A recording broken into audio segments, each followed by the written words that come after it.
Bonjour, me. Je suis le Logique Canadien, and welcome back to the Pictures Chatter for the week. Where, as I attempt to reset my camera, but other than that, I mean, it's time to talk about baseball because that's what we're all here for. You know what I mean? You know what I mean? Good. I hope you do. Basically, there's not a lot of news this week, but we're just gonna try the best we can to make it go along as smoothly as possible. So we'll start with the Braves, the defending World Series champion. They have signed outfielder Michael Harris II to an 8-year contract worth $72 million in what is probably the fairest deal that I've seen in baseball in a long while. Like, it's not one of those max contracts you see people like freaking Fernando Tatis, we'll talk about him later, Garrett Cole, Juan Soto, all those players, and all those players will get or have gotten. This is a simple contract that is team friendly in terms of the amount that he's being given. It's player friendly to continue being with the team long term. I think it's a great signing, and the Braves got a good outfielder for the next 8 years. And I don't think there's any objections with that. Moving on to the Pittsburgh Pirates, as one of their players, Rodolfo Castro, as I reported last week, the instance where the phone fell out of his pocket and the league was investigating it to see if any rules were in violation. Indeed, there was. He was suspended for 1 game and was fined an undisclosed amount for having a phone in his pocket while on base. And you also know how he was caught. So, in this situation, he fucked up.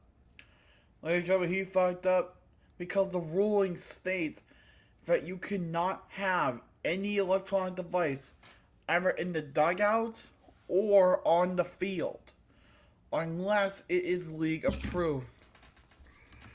And allow me to right here. I'm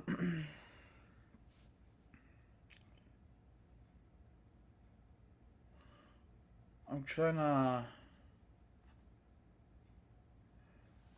Well, I can't find the rule, but yeah. But basically, that's the rule. Is just you cannot have any electronic device unless it is league regulated and league approved, either in the dugout or on the playing field itself. In this case, he broke that rule, and now he has to face a punishment. Part of me wants to call him a fucking idiot for having it on the field, but I've been doing that a lot recently. But what the hell? He's a fucking idiot for having it on the field in the first place. Because that is just how things go, don't they?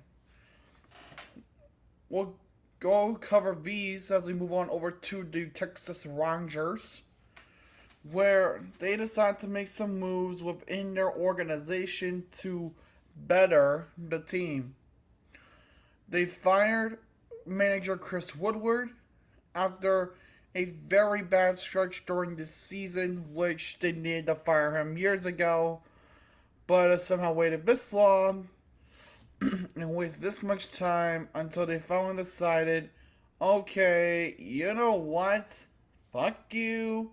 We're gonna do it, and we're gonna do it now, because this is starting to get fucking ridiculous.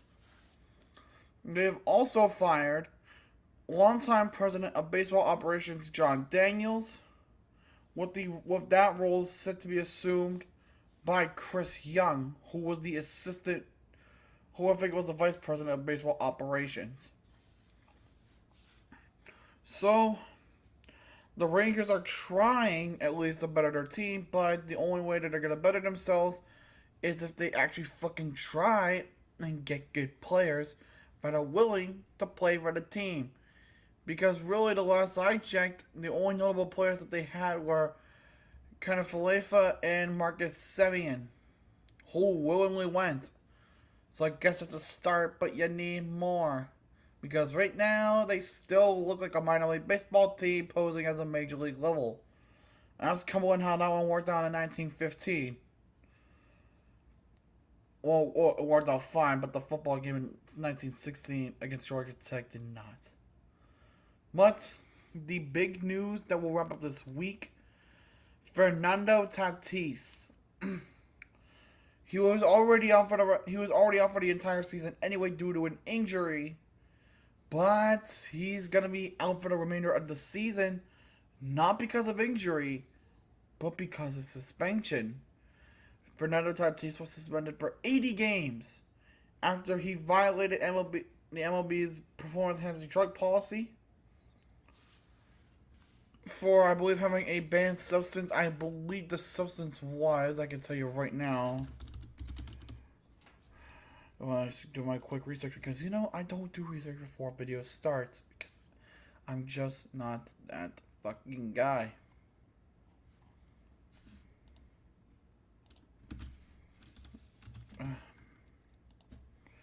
The substance was, basically, he tested positive for clostebol, which was an anabolic steroid.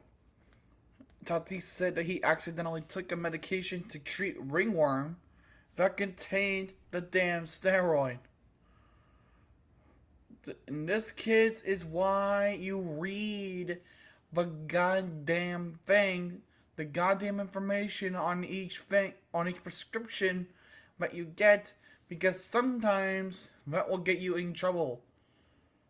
Look at Fernando Tatis for your prime example. This is what I mean when I say that. But with that being said, that will end the week of news. So I hope you guys did enjoy.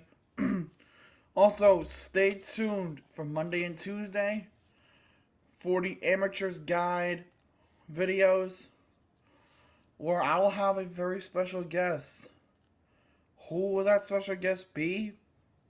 Well, you're just gonna have to wait and see, because I'm not saying a damn thing. Only some of my friends know, but other than that, that's it. But other than that, thank you for watching. Hope you did enjoy. If you did, leave a like, comment down below what you guys want to see next. If you have not done so already, subscribe and join the Illogical Nation. Until next time, guys, je suis le Logique Canadien. Bonne nuit, bon weekend, et au revoir.